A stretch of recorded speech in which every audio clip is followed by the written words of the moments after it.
So not only was I found out I have a uterine septum, my eggs.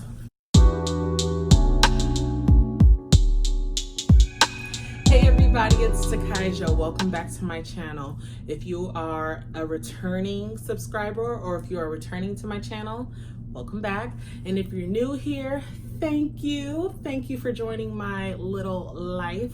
My channel is all about my journey in trying to conceive, mixed with some randomness that we'll start to get into in the next couple of videos. Disclaimer, y'all. My hair is not done. I have been extremely productive today. I have been running around, meal prepping, got some new plants that I need to water. Thought I'd do a little bit of the background thing going on. Got my Mother Africa map. But my hair, I need to retwist it. Me and Trey went to a fun party last night. I have not done it. Again, another video, no makeup, but it's the real me. So I will start to, put on the face soon. I need to work my schedule out a lot better than I have. Anyway, this video is a story time. I'm so excited to do this video because last video I went out of order. I just kind of wanted to give you all what I have been doing to prepare my body to conceive rainbow baby number 1 in August. But I just have to introduce you to who I am and kind of where my story is. This video is not, I hope I do not burn my eggs. So I just wanted to kind of introduce you to myself and why I am trying to conceive. How did all of this start? How many miscarriages have I had? All of that good stuff. I have my notes right there, so I may be looking back and forth, but I just kind of wanted to introduce you to who I am. So let's start. Okay, so my name is Takaija, but I do go by Ty. I am named after nobody. My mom made my name up.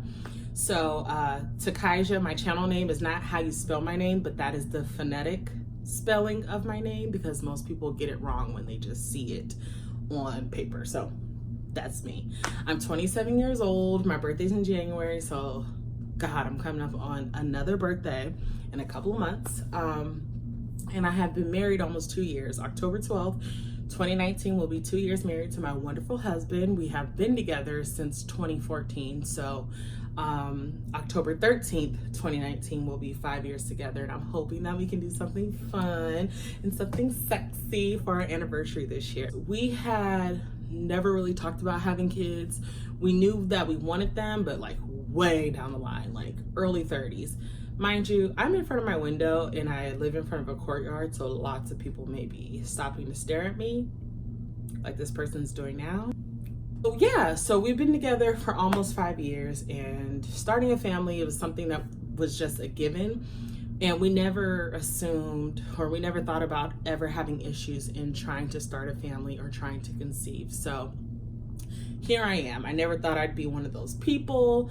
I kind of always seen people with fertility issues as a group of their own. I never just identified with that group. And now that I'm in this group, I'm like, wow, it can really happen to anyone. So I hope this video serves as a reminder and as an action for women to start checking their bodies out.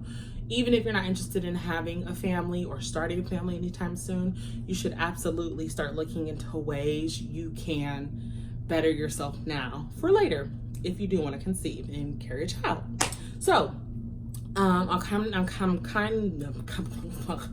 gonna go into how I found out that I have a uterine abnormality and my miscarriage story. So in October-ish 2018, I kept having pain while having sex with my husband, and it was uncomfortable, and I was so worried, like, what's going on? And I heard of these things called fibroids, and I never really took the time to figure out what they were. I just thought I had them.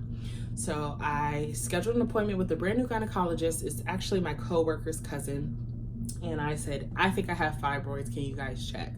We scheduled a pelvic exam, and she was like, from what I can feel and see, I don't think so, but we're going to send you in for an ultrasound at the lab or the radiologist or whoever does that stuff. Mind you, around this time, of course, I'm having unprotected sex with my husband. I had no clue I was pregnant. So by the time I had to go to the radiologist lab, I was already like 1 week pregnant, aka like 3 or 4 weeks pregnant, but I had no clue. And I'm surprised, and it didn't show up on the ultrasound, so I'm sure my radiologist would have told me if she saw it. Mind you, while all this is going on, I had gotten a yellow fever shot. I started taking malaria vaccines because I was on my way to Ghana, West Africa. So I'm not thinking about a child. I noticed there were symptoms I noticed, but I thought they were PMS symptoms. So my skin got really clear, which is very rare for me. I was extremely fatigued, but that's pretty much it. That's all I felt. So, you know, she was doing the transvaginal ultrasound, and it turns out that I had a luteum corpus cyst. I guess most women get them around the time of their period. She said they rupture and then they reabsorb into the body. Well, mine was filled with blood because I was pregnant and had no clue. So she was like, I can't find your ovary, blah, blah, blah. So she kept like turning and twisting, and I was like, oh, this is uncomfortable. I felt all this pressure. And then she was like, okay, so I'm gonna give your notes to your doctor. My doctor calls me the next day and she says something along the lines of, well, you don't have fibroids, but you do possibly have a septum. I was like, a septum? What the hell is that? So I'm Googling, what is the septum in the uterus? And basically a septum in the uterus is a thick piece of tissue. So when a woman is forming in the mother's womb, you have 2 uteruses and they have to come together and they open up into one. A septum means those 2 uteruses came together and never opened up. There's like a line going down. So I get nervous because I read all this stuff about miscarriages. I'm like, oh my God, I have a septum. What if I want to have kids? So I'm crying, panicking. Literally, you guys, like a couple days later, I found out I was pregnant. So not only was I found out I have a uterine septum, my eggs. So not only do I find out I have a uterine septum, but I find out I'm pregnant and I'm going to Ghana, and all these things are going in my mind. I'm like, okay, I'm gonna miscarry. So I kind of became obsessed with miscarriage and me having one because I was taking malaria pills, which are not good for early pregnancy. I was going to a Zika infected area. I had this septum. So I was under the impression that this baby wasn't gonna make it, but I was still so attached to the embryo forming inside of me. So I called my doctor. She was like, you can go to Ghana or you don't have to, but you should live your life. I went to Ghana and everything was fine. But the second day there, I started bleeding. Luckily, my best friend was with me and she really consoled me because I knew what was going on. And unfortunately, it was a missed miscarriage, which means the embryo just stops forming or stops growing. And I wasn't passing anything. I just was bleeding like a light period spotting. So, you know, I went the rest of the trip it was out of mind, still not passing anything. So I was like, okay, I'll deal with this when I get home.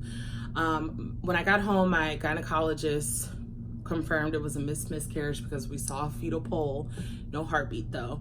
And she was like, okay, well, we're gonna give you the misoprostol, which are like small round pills, and some Percocet. And I was off of work for about 2 weeks while I passed the tissue at home. Most painful experience of my life. And I got a little taste of what childbirth would be like because my cervix was opening to get rid of the fetal tissue. And it just hit me so hard emotionally. And what hit me even worse was I found out, again, more things. I found out I have an Rh negative blood type. So I'm O negative. So my Rh factor essentially means if my baby is not O negative, my blood will create antibodies to attack that foreign substance, aka my child's blood, because they are not the same blood type.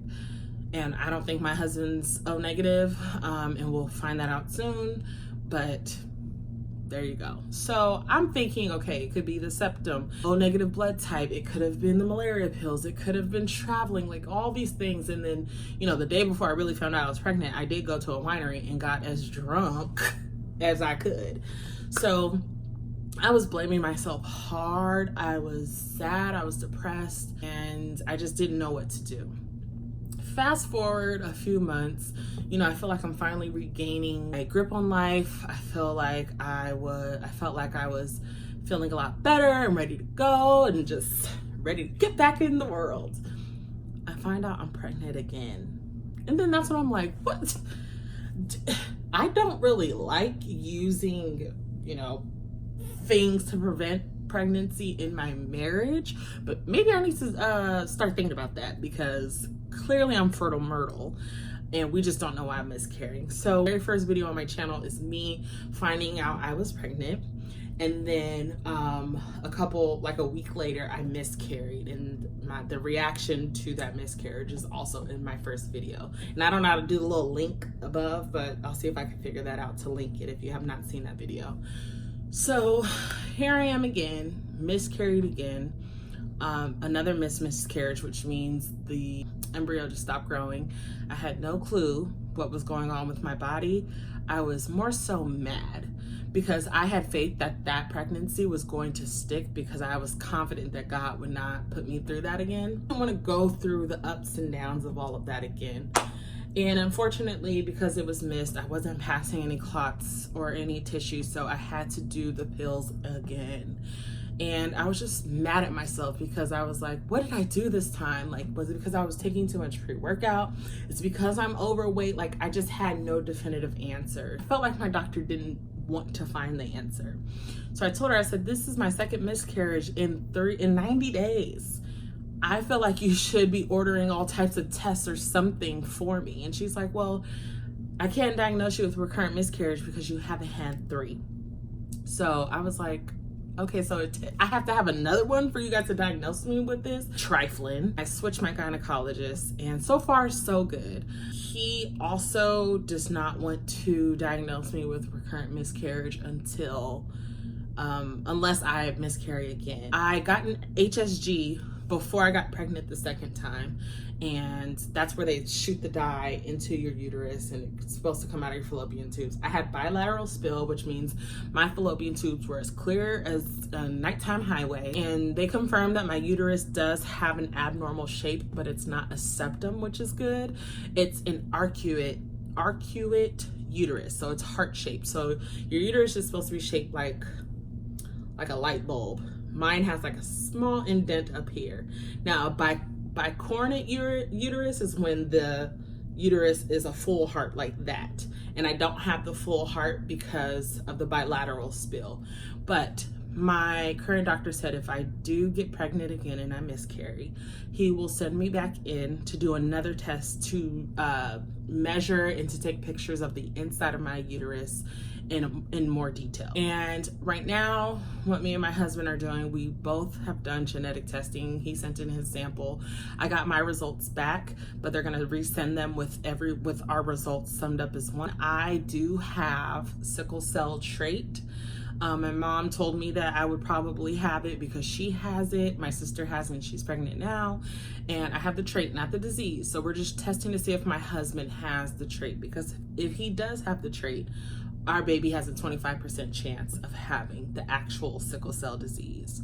But I just really wanted to do this story time. I hope it wasn't too brief, but my last video was way too long. But I just kind of wanted to tell you guys where I'm at. Again, I will begin actively trying to conceive my first cycle in August, hoping for a May 2020 baby, early May. I really want to have the baby on my grandpa's birthday, May 8th. It has been a journey, you guys. I am hoping that all women are taking the time to advocate for themselves and to go figure out what's going on with you. Even if you're healthy, take the test if your insurance covers them or if you're interested, because I never thought that I'd be in this position. I never thought that I would, struggle with this. My mom has had 7 kids and has been pregnant more than 7 times. So I just never thought that this would be an issue for me. I've been dealing with fear. Fear is something I have determined that is not real, but it plagues me. Just thoughts of fear and thoughts about the future. I recently asked my husband, like, hey babe, do you think I can conceive or carry a child? He was like, yeah, why would you ask me that? And I just think I have a little bit of fear with getting pregnant again, because I know I can get pregnant. I just want to stay pregnant and give birth to healthy babies. Just send some prayers up my way, you guys. It has been a decent week. I'm excited just for, you know, the times to come, and I'm hoping that we can have a little baby Bryant next year. I'm so excited. So, you know, I'm just really trying my best to stay positive in all of this, and taking all these vitamins and taking all this advice. So if you have any advice, send it my way. But I'm hoping that the next baby that I become pregnant with sticks. Guys, if you like this video, please give it a thumbs up. Please subscribe to my channel. Share, you guys. I'm trying to really get this off of the ground. I'm still learning. I'm probably gonna give in and just go ahead and buy a camera, because I don't like how it looks on my phone. But in the meantime, I hope you guys are liking the content. All right, have a good one. See you later. Bye.